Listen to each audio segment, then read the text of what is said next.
Mencoba belajar bagaimana sih caranya merefresh pivot table ya, atau tabel pivot dari tabel sumbernya gitu ya. Oke, biasanya kan tabel pivot atau pivot table itu tidak akan berubah kecuali nanti di refresh secara manual, dan kita akan bicara otomatis di sini ya. Oke, yang pertama yang harus teman-teman lakukan, kita harus memiliki tabel pivot dulu ya. Oke, kita buat pivot table dulu. Kita menu insert aja, dari menu insert kemudian pivot table. Di sini kita create pivot table-nya. Yang pertama kita ambil rank-nya ya. Kita ambil sini rank-nya. Oke, lalu ini adalah mau ditempatkan di mana ya? Axis worksheet aja kita buat di sini, agak ke sini ya. Kita hapus ini agak ke sini dulu ya. Nah, di sini. Kalau sudah kayak gini, kita oke saja. Nah, akan muncul kayak gini ya. Dan ini adalah teman-teman yang akan membuat di sini table pivotnya. Kita otak-atik di sini ya, pivot feed-nya ya. Yang pertama teman-teman, di sini kan ada feed ya. Feed yang kita lihat ada 3. Teman-teman aktifkan aja semua. Oke, lalu kalau sudah kayak gini, di sini ada row-nya. Row-nya kita ada 2 di sini, ada Tivo, ada merek ya. Kita pilih ini, ditarik ke atas supaya nanti mereknya di sebelah atas ya, di sebelah kanan ya. Oke, kalau sudah kayak gini kita bisa lihat di sini ada untuk OVO, ini jenis OVO, Realme, jenis Realme, dan semuanya ada di sini ya. Kemudian ada grand total juga ada di sini, udah otomatis ya.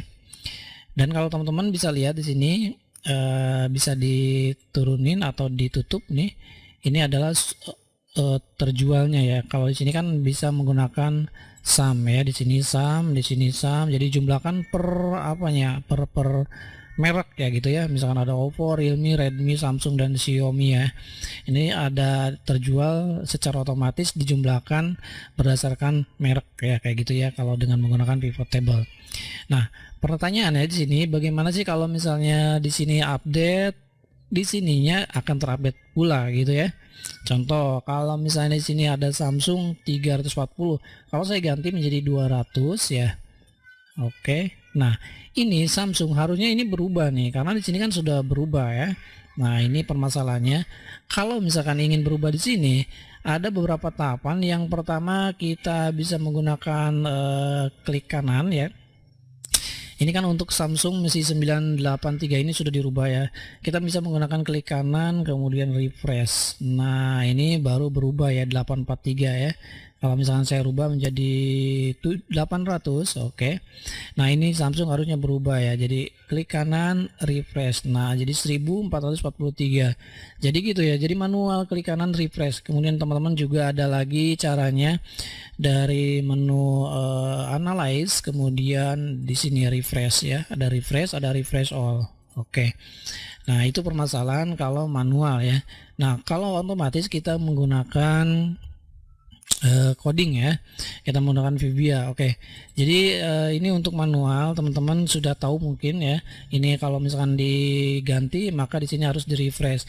Nah, untuk otomatis kita tambahin coding aja dari menu developer Visual Basic ya. Oke, saya kecil dulu segini. Oke, supaya nanti tampil semua ya. Kemudian setelah itu teman-teman kita buat ini double klik.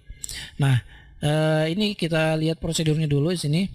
Nah, objek yang akan kita buat adalah worksheet ya. Kemudian untuk prosedurnya kalau ada perubahan gitu, jadi worksheet change ya.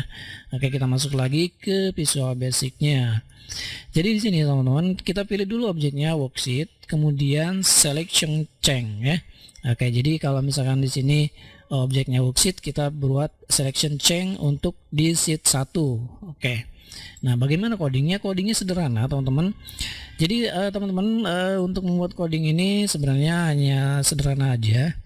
Ini this workbook ya, this workbook. Titik. Nah, di sini tulis aja refresh all. Nah, kayak gini aja sih codingnya, sederhana. Nah, tetapi teman-teman supaya nanti kan ada event-event yang nanti mungkin aja berlaku untuk worksheet lain atau workbook lain, maka teman-teman bisa ditambahkan di sini ya. Di sini misalkan application, kemudian titik enable event ya, enable event. Di sini kita false dulu ya. Kemudian kalau sudah di refresh, maka di sini application titik enable event ya. Di sini menjadi true kembali ya. Jadi supaya nanti kalau ada di workbook yang lain atau ada refresh yang lain, ini hanya untuk selection change di worksheet 1 saja gitu ya. Oke, kita coba di sini masuk lagi, kita tes ya.